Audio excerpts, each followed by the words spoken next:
Kalau jadi bos tuh seneng banget ya ngeliatin anak buahnya dilapin gitu, seneng. Nah, kalau pengen dikasih jalan di jalan raya, minta jalan gampang pakai ini aja. Mazda CX-80. Yeay.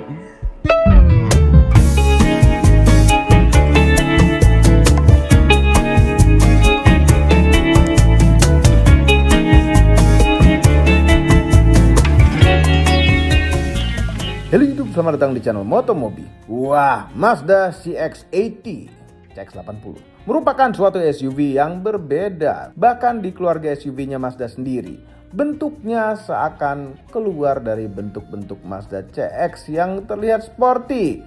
Namun yang ini, terlalu berotot bentuknya.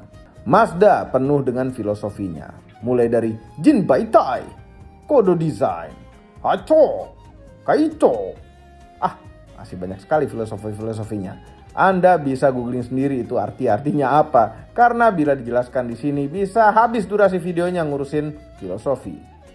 Sedangkan CX ini artinya crossover yang sporty atau bahasa Jepangnya Kurosuo Bakon Sepputo Support Suka. Itu. Walaupun suatu SUV namun tetap sporty. Namun CX-80 ini menurut kami bukan sporty tapi berotot. Mazda CX-80 ini memang pemain baru di Mazda. Karena badannya yang besar, Mazda CX-80 ini memang pasar utamanya adalah orang-orang Eropa dan Australia atau orang Asia yang gemuk. Bagaimana di Indonesia? Karena ini 3 baris, kemungkinan di Indonesia itu seharusnya bisa laku. Karena di Indonesia, buat kakek, nenek, dan cucu-cucunya bisa ikut dalam satu mobil. Di Indonesia hadir di bulan Januari 2025 dan hanya kebagian satu varian mesin, yaitu 2500 cc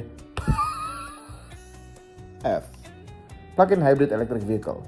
Pilihan trimnya ada 2, Kuro dan Elite. Apa istimewanya Mazda CX-80 F ini? Biar si mamang-mamang itu yang nge-review, biar dia tidak lupa nge-review mobil baru. Ayo Mamang, silakan. Kenapa Mamang bilang seperti itu? Dikasih jalan, minta jalan tuh gampang banget. Karena dari bentuknya ini kayak yang besar banget. Jadi satu-satunya mobil Jepang yang mungkin desainnya agak-agak muscle, laki. Nanti Mamang akan tes mobil ini seberapa borosnya, bukan iritnya. Karena kaki Mamang memang boros. Dan bagaimana penggunaan sehari-hari iritnya atau borosnya tuh segimana sih Mang gitu ya. Nanti Mamang akan coba ke Bandung sekalian pakai mobil yang besar ini. Nah, dia depannya seperti ini, dia pakai mata yang melotot. Biasanya kalau Mazda itu kan sipit-sipit ya, ini matanya melotot kecil di sini, bukan kecil. Maksudnya kotak di sini gede, bold gitu. LED semua, grillnya besar. Ini kayak seakan mobil-mobil Amerika. Ini makanya kesukaan para orang bule ini, Amerika, Eropa, karena grillnya tuh bukan yang mancung gitu, tapi ya itu ya, lurus gitu. Grillnya tuh bold. Jadi mobil itu kelihatan bold sekali kalau di jalan tuh besar gitu. Bawaannya seperti biasa, bahkan nggak ada fog lamp-nya, ini malah jadiin aliran angin gitu ya. Tapi ini desainnya ada muscle-muscle-nya gitu. Senang Mamang. Terus panjangnya, ya kan Mamang bilang besar. Ini panjangnya hampir 5 meter dengan wheelbase yang bukan hampir, 3000-an. Ya bisa dilihat di situ data-datanya kalau mau lebih lengkapnya. Mobil ini tuh besar. Jadi mobil Mazda yang besar, CX-80. Velg yang Goodyear, dua biarin aja, kasihan hujan-hujanan. 225, 50 ring, 20 depan cakram, belakang cakram dengan velg yang two-tone. Ya two-tone itu bukan hitam, tapi ini adalah abu sama apa namanya tuh brush ya. Ada tulisan PF di sini, ada lampu sen di sebelah sini, model tarik dan keyless entry gitu ya. Di sini adalah untuk ngisi bensinnya. Nih, pertama turbo, ini 95 ke atas nih, minimal 95 malah. Terus sebelah situ adalah untuk ngisi baterainya nih. Sayangnya dia cuma AC doang. Mamang akan coba nanti di impresinya apa secepat apa gitu nih, walaupun AC. Biasanya ada yang AC itu sampai 22 ya, 22 kilowatt gitu. Ini nggak tahu secepat apa dan selambat apa. Terus lihat belakangnya, bold lagi, depannya bold dengan bonet yang panjang, belakangnya bold tebel. Itu ya, jadi makanya kelihatan Mamang minta jalan aja kayaknya pasti dikasih gitu. Karena saking besarnya mobil ini. Dikasih topi belakang, ya ada wiper, rear defogger udah lengkap. Lampu kabutnya pasti ada, mungkin. Ada lah, ada nggak mungkin nggak ada ya. Dan ada tulisan Sky Active. Batuk deh. CX-80 all-wheel drive, kita lihat selebar apa bagasinya. Nih, ini adalah 7-seater. Senangnya si CX-80 itu adalah 7-seater. Dan bahkan, bukan 7 ini, 6. Karena di tengahnya situ, bukan captain seat lagi ini. Bener-bener untuk 4 orang di depan, plus kalau misalnya, ayo mau ikut, ya 2 orang lagi, masih cukup. Nih bagasinya segede ini, kalau di flatin, terus di bawah sini ada buat tempat nyimpen-nyimpen. Ini adalah buat casannya, portable chargingnya. Sini juga ada yang namanya nampannya disimpan di bawah. Ini mungkin bahkan jarang banget kepake. Nampan ini yang itu ya, tanoe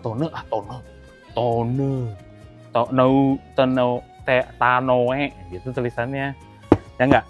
Sini ada lighting, di sini ada power socket lagi nih. Kalau misalnya kita camping-camping. Dan kalau di belakang, Mama nanti nggak akan jelasin lagi ya. Sini ada cup holder 2, ada casan USB-C di kiri dan kanan, dan cup holdernya juga sama. Jadi double. Nah, Mama akan coba duduk di belakang sini. Apakah enak? Kita berdiri dulu. Seberapa praktiskah kita masuk ke row ketiga? Wow, pintunya 90 derajat coy.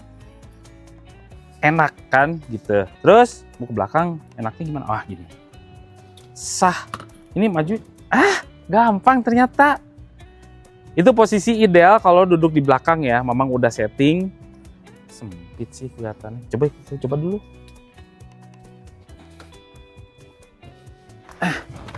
Enggak sih. Enggak enak. Enggak enak. Itu mungkin ntar dulu berubah lagi settingannya. Eki ya, nakal Eki, dirubah-rubah. Tuh, manual terus. Oh, tapi senderannya elektrik. Ini seenak-enaknya Mazda segini ya. Tuh ya, kita ke belakang lagi. Apakah memperluas tanggung jawab kita? Untung badan Mamang tuh fleksibel loh. Cuman kakinya aja gede. Oh, segini. Duduknya memang nggak enak. Dingklik. Lutut udah menyentuh kursi sini nih. Cuman kakinya masih bisa masuk ke dalam. Kaki Mamang sih nggak. Ini kalau tinggi badannya 150 cm maksimal, ini masih dapat duduk yang enak. Cuman agak dingklik. Senderannya juga enak sebetulnya. Dah, dapat kaca kecil. Dapat lampu. Selesai. Tadi udah disebutin ada charger, ada 2 cup holder. Sekarang Mamang duduk di situ. Oke, ini Mamang seneng ya. Pembukanya 90 derajat, luas sekali. Jadi masuknya tuh gampang. Kalau ini udah bener-bener untuk 4-seater di bagian depan plus 2. Jadi 4 plus 2. Karena di tengah sini ditaruh konsol yang segede gaban. Dari manakah asal gaban itu berada? Jadi dulu di Dufan ada patung robot yang gede, tingginya tuh 10 meter kalau nggak salah. Itu namanya gaban. Nah, kenapa segede gaban? Karena segede itu. Itu asal mulanya. Ini dikasih tempat penyimpanan. Wah, dalam. Nah, ini dalam nih. Dalam. Kalau ada kulkasnya lebih keren. Ada 2 cup holder. Sini buat nyimpan-nyimpan handphone. Sini dapat chargeran juga. Ini, nih USB-C 2 buah. Terus ada climate control juga, ada AC kursinya juga, ada heated seatnya juga. Ada semburannya sampai ke kaki. Tuh, lengkap bagian belakang untuk para bos. Terus di belakang sini kita dapat apa aja, Mang? Dapat OSHIT bar, dapat lampu putih, ornamen-ornamen yang sama gitu ya, kayu-kayuan begini, ada speaker, ada kantong kursi yang lumayan besar. Terus kaki kita tuh masuk ke dalam. Seberapa luas ini adalah posisi ideal untuk yang belakangnya juga enak. Set, ada 4 jari atasnya luas. Cuman kalau pengen memaksimalkan, kita mundurin aja. Tuh segini. Oh gede. Terus mundurin pakai elektrik. Dah segini. Terus kalau pengen bermesra-mesraan, nah nggak akan kelihatan dari luar. Paling kelihatan dari spion si driver. Ini depannya ya, Joknya memang suka. Ini adalah tipe yang Elite.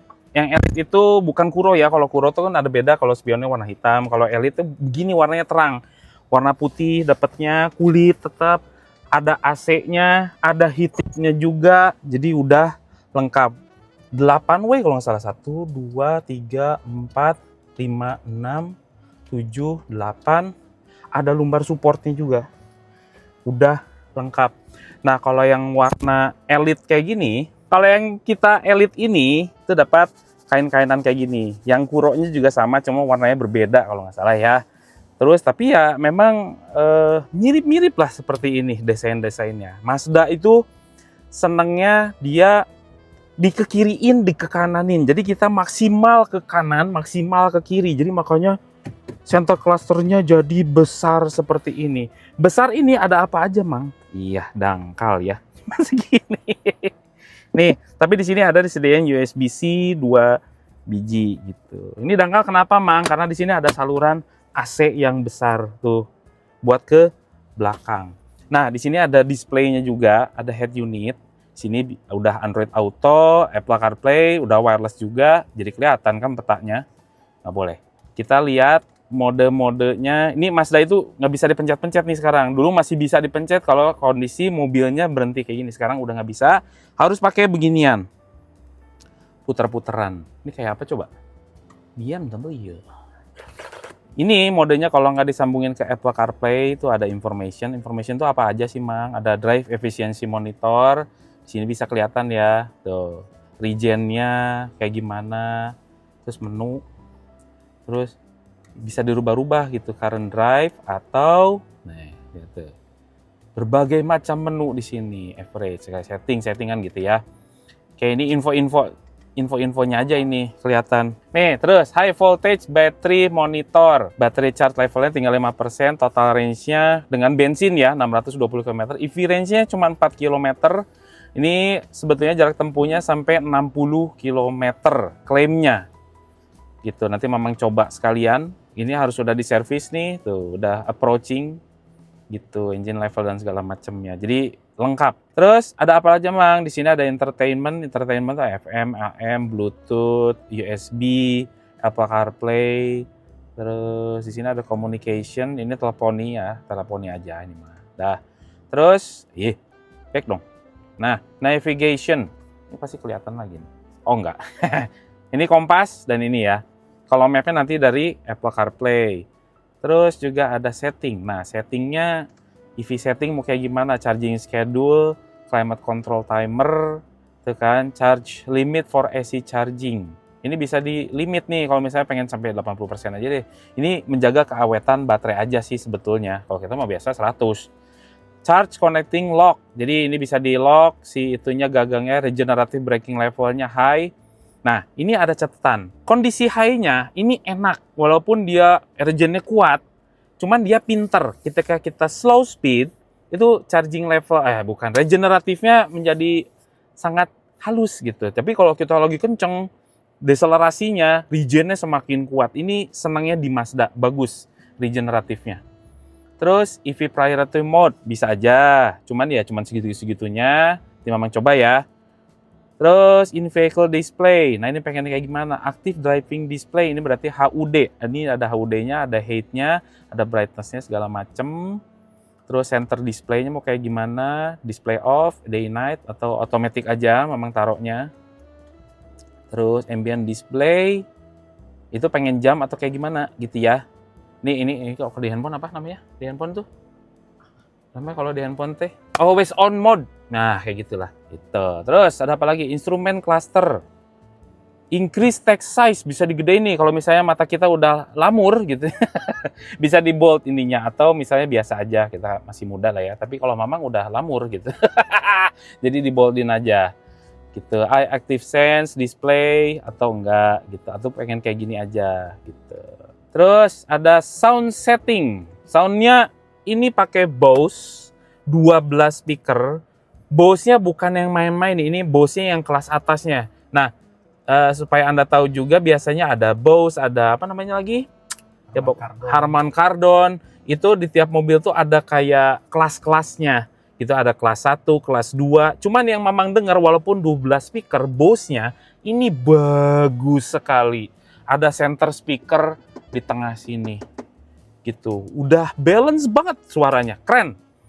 Terus di sini ada ini mendeteksi noise ya. Noise-nya kalau di luarnya makin kenceng, audionya juga makin kenceng. Jadi mendeteksi bukan pergerakan atau kecepatan, tapi noise gitu ya. Suara di sekitar, kalau misalnya suara di sekitarnya lebih berisik, di dalamnya jadi ninggiin volumenya. Itu pinternya. Terus safety setting. Nah, ini berurusan dengan ADAS-ADAS. Driver Assistance System. Terus Mazda Cruise Control, Audible Cruise Confirmation, segala macam lah. Ini safety alert, collision avoidance, driving monitoring. Nanti Mamang akan coba semuanya ini di impresi Mamang. Nah, ini sampai ada pedal miss issue alert. Kalau misalnya kita nggak sengaja neken gas, itu nggak akan maju mobilnya. Gitu ya. Ketika lagi parkir.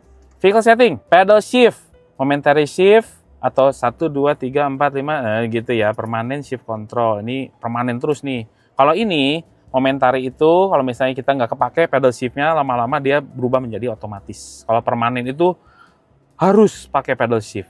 Doors, pengen gimana, exterior lighting, interior lighting, rain sensing-nya, dan segala macam ada di sini. Driving position ya. Apa ini driving position? Oh, ini driver seat entry. Kalau misalnya kita keluar tuh mundur sendiri kayak gitu-gitu ya.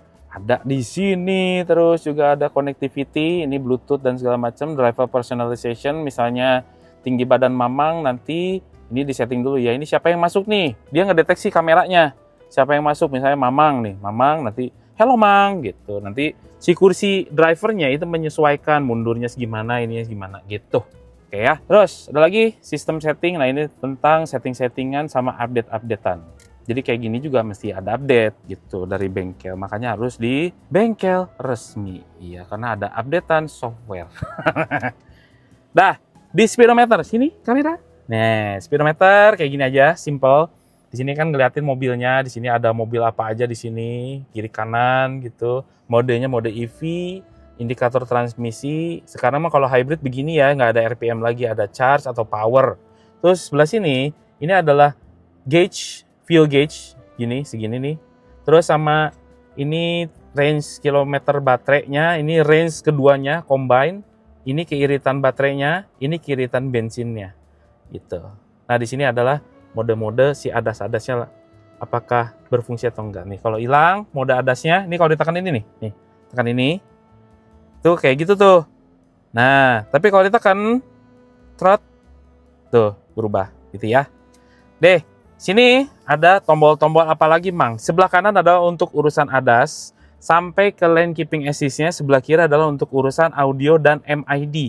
MID kalau tekan info di sebelah sini nih lihat berubah. Ada apa aja Mang? Ada itu. Terus ada temperatur baterai, temperatur mesin, terus juga active sense statusnya kayak seperti apa, seperti itu. Terus ini bisa off aja, atau Mamang sih paling seneng ngeliat ini ya, keiritannya. Terus ada pedal shift. Sini ada combination switch, sebelah kanan urusan perlampuan dan lampu richting, lampu sen. Terus sebelah sini adalah untuk urusan perwiperan, ya.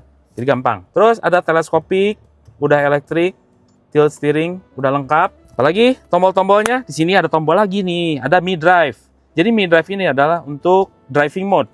Misalnya kita pengen mode off-road, di sini ada jadi juga nih mode off-road, cuman off-roadnya off-road ringan lah ya. Ada mode EV, ada mode normal, ada mode sport, tuh ya. Biasanya memang di mode EV aja, karena dimaksimalin aja EV-nya sampai habisin. Udah begitu pulang kantor atau pulang rumah, dicas lagi. Terus ini ada shifter. Ini adalah sticknya.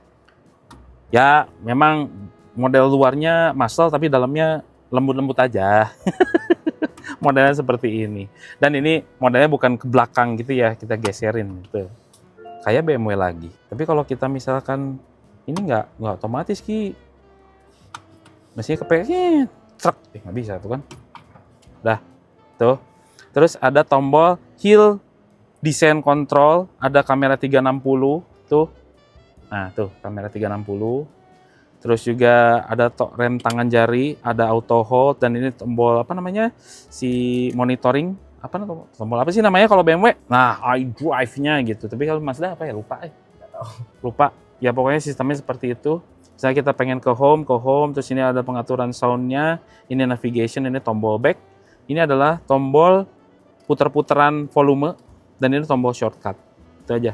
Ada cup holder yang bisa ditutup, gitu ya. Ada wireless charging, ada power socket 12 volt. Dan memang seneng banget Mazda itu masih ada tombol-tombol sebanyak ini. Ini adalah tombol AC tuh, biar dingin. Masuk angin deh. Heater itu. Itu panas banget. Ini pengaturan AC belakang. Jadi ada triple climate control ya. Sini tombol fan-nya, sini tombol pengaturan semburannya, di sini tombol sirkulasi luar ke dalam. Terus temperaturnya juga nih. Ini kayaknya kayak kebiasaan kita ya, kebiasaan kalau temperatur tuh kayak ke atasin, ke bawahin. Ini tuh bisa, ini ditekan aja. Tuh, bisa auto. Seneng memang, masih ditekan-tekan gitu loh Ki. Paling seneng neken gitu. Neken orang sih, paling seneng. Di atas juga masih ada tombol tuh Ki. Nih, ada tombol lampu. Misalnya sebelah sini aja, terus ada tombol ini Bu, untuk kacamata aja ya. Pajak. Ini tapi atas nama PT, sayangnya pasti lebih murah. Atas nama PT aja 12.900.000. Dulu kan ada stigma tuh Mang. Mobil hybrid itu pajaknya lebih mahal dari mobil biasa. Sekarang udah nggak ada ya? Enggak kayaknya deh, hampir mirip-mirip aja. Cuman memang hybrid memang lebih mahal gitu. Ini kayaknya kok perorangan 16.017 tuh. Itu perkiraan Mamang aja, perkiraan gitu ya. Terus ada tombol hazard yang dimuliakan, Mamang suka sekali kalau berkendara itu langsung Kalau enggak ini bukan endorse ya. Ini buat nyimpen 2 botol yang lumayan gede gitu ya. Ini bisa sekali gitu. Sini ada tombol power window, masih tombol-tombol Mamang suka, pengaturan spion, central lock. Mamang suka. Terus lihat ini bahan-bahannya Mazda ya. Cuman yang memang agak kurang nyambung adalah warna ini. Ini walaupun kayu asli, cuman nggak nyambung warnanya. Aneh gitu. Kalau sedikit lebih gelap bagus. Cuma memang nyari kayu seperti ini susah. Nah, terus di sini ada tempat buat apa Ki? Segede gitu Ki? Koin ya, cuma segede gitu.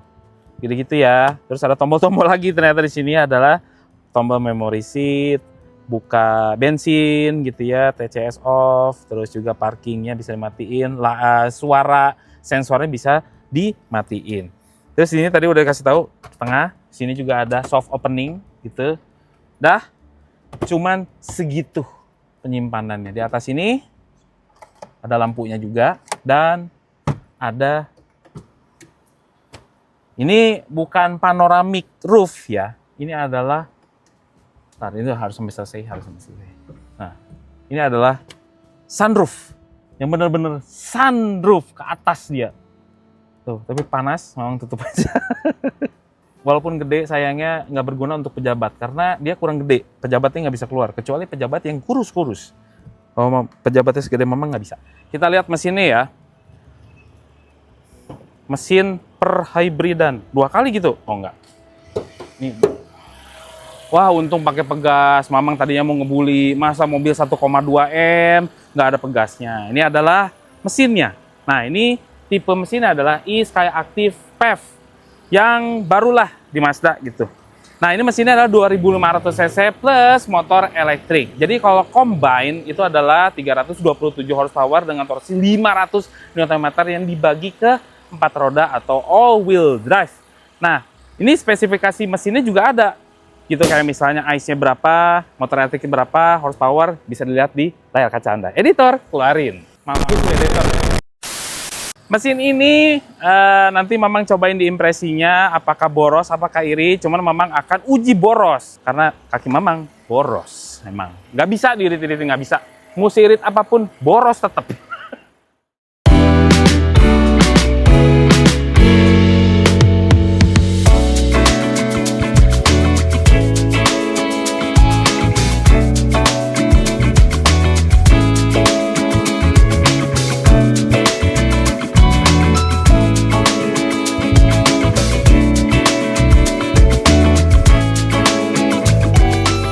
Dari markas ke Bandung ya, kurang lebih dipakai sekitar 3 hari 2 malam, terus juga menempuh jarak sekitar hampir 400 km.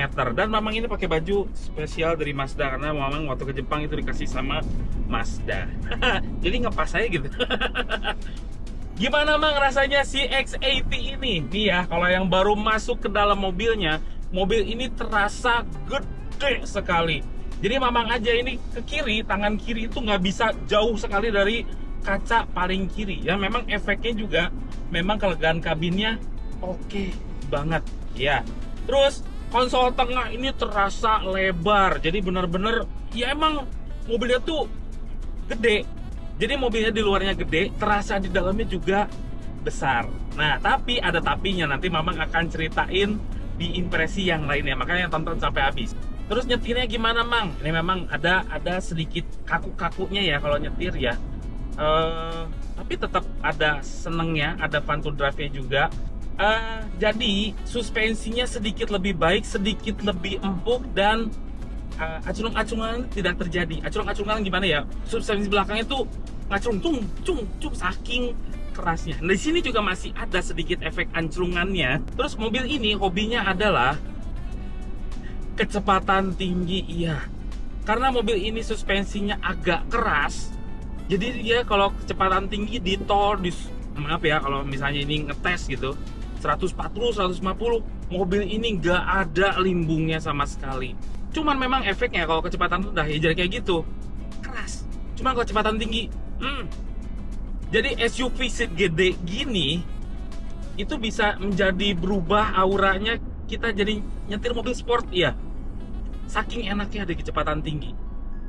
Cuman ya sayang sekali kalau di Indonesia nggak ada tol yang sampai 140, 150, 160, enggak sampai 100 gitu. Ya udah cukup enak sih. Cuman mobil ini memang hobinya adalah kecepatan tinggi yang berubah drastis menjadi mobil sport gitu. Handlingnya jadi oke, setir-setirnya oke. Ini setirnya kalau dalam kota itu agak sedikit lebih berat daripada biasanya. Cuma kalau kecepatan tinggi, nikmatnya luar biasa ini mobil.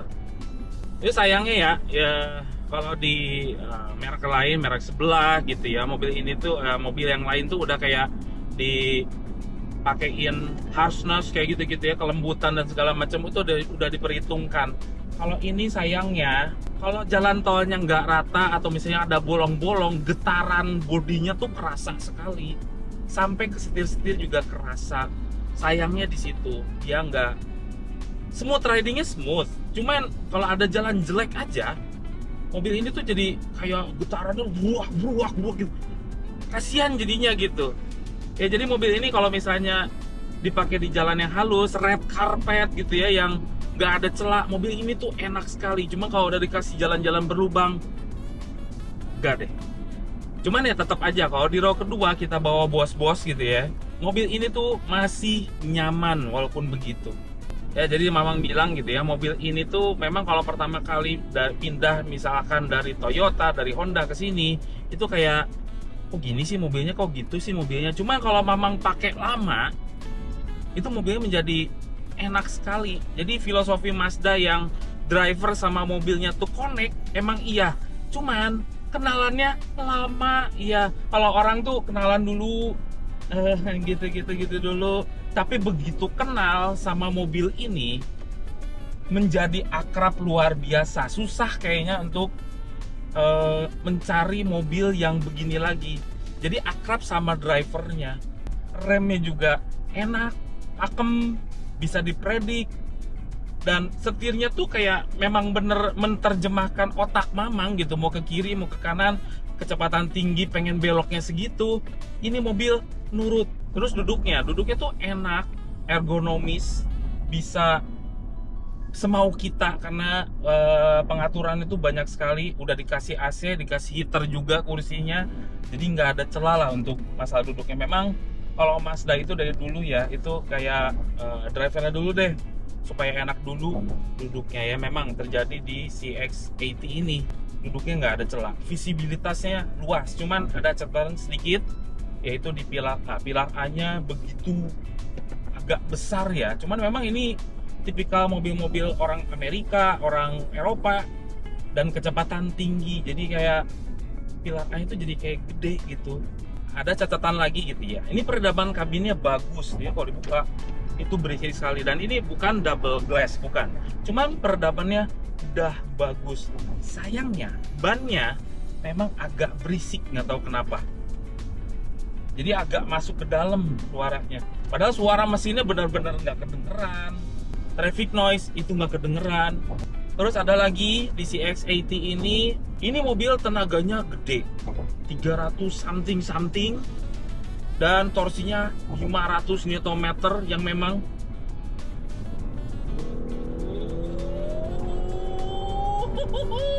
menyenangkan sekali untuk diajak ngebut nih mobil. Cuman ini kan PHEV ya, ada elektriknya, ada ICE-nya juga.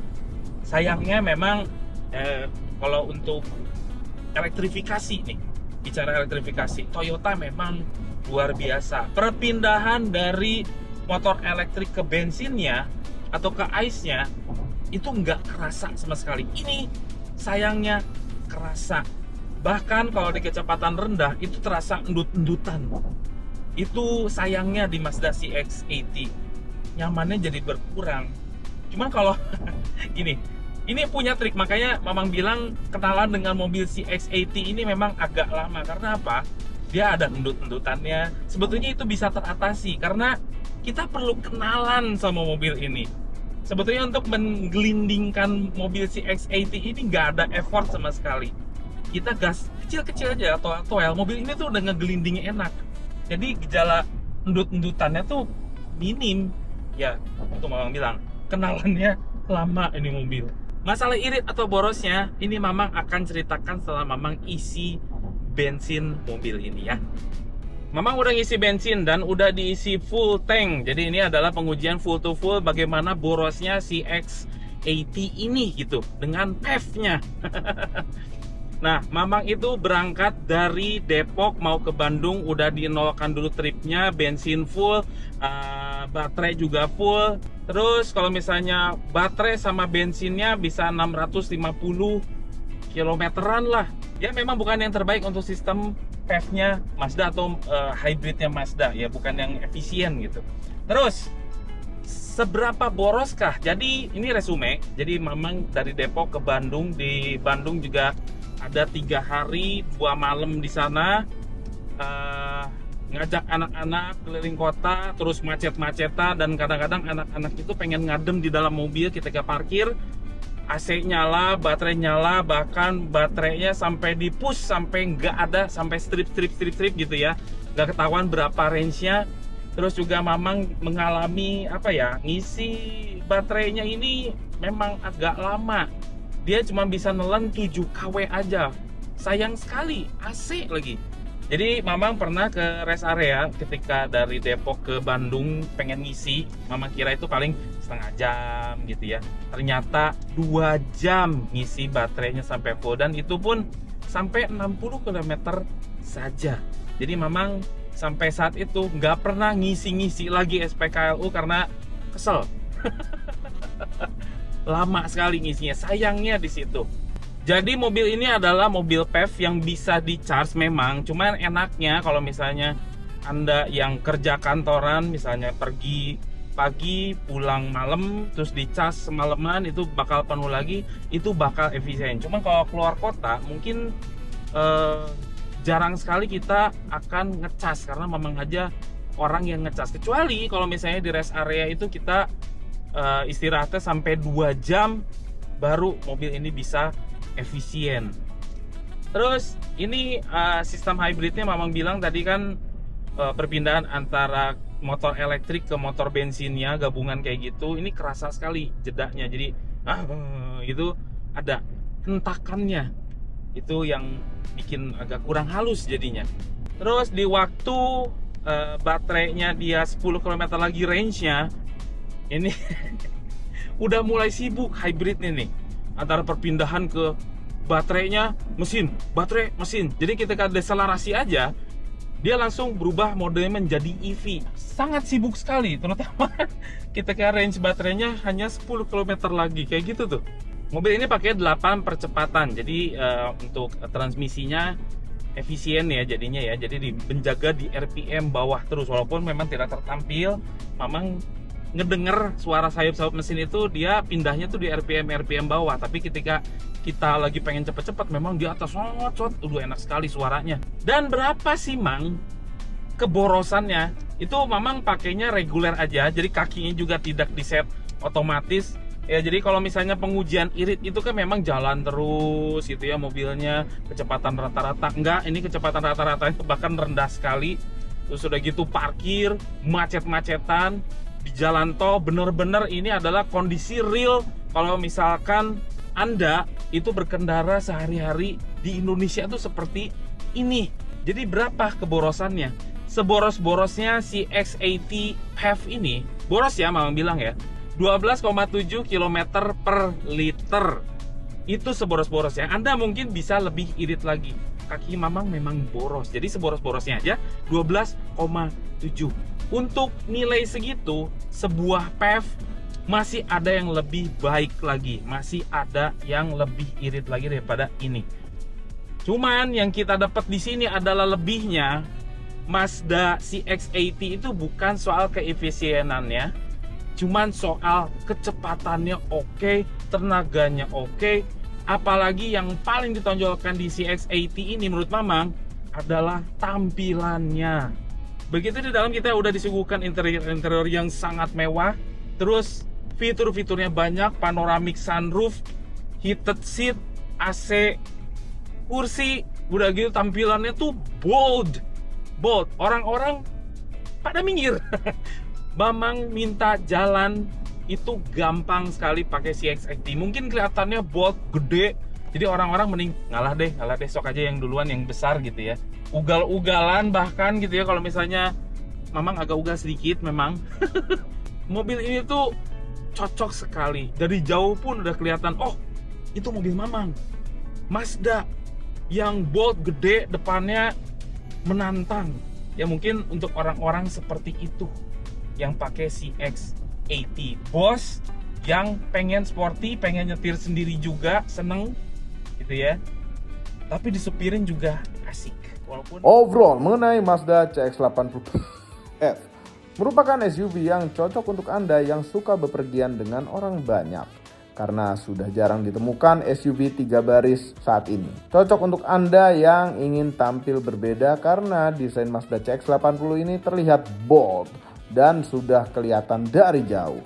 Jadi Anda tidak susah carinya di parkiran. Mazda CX-80 PHEV ini bukan tipikal mobil yang irit untuk sebuah plug-in hybrid electric vehicle. Namun ketika Anda coba di jalan mulus seperti di highway, tol, Anda bisa menemukan kenikmatan suatu SUV yang sporty.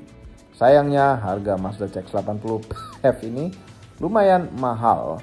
Anda bisa menembusnya di harga Rp1.199.000.000 on the road Jakarta.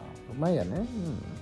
Bagaimana menurut Anda tentang CX-80 PHEV ini? Tolong komentar di bawah. Semua ini adalah opini pribadi saya dan Mamang itu. Kami tidak dibayar oleh siapapun dan apapun yang terlihat pada video ini. Sayang sekali. Jangan lupa tekan tombol jempol ke atas dan subscribe channel Motomobil dan Mas Mobil apabila belum, berikut dengan tombol loncengnya. Share video ini ke seluruh dunia melalui sosial media Anda dan jangan lupa follow sosial media kami semua termasuk Instagram. Cek motomobilnews.id untuk berita-berita otomotif terbaru. Terima kasih telah menonton.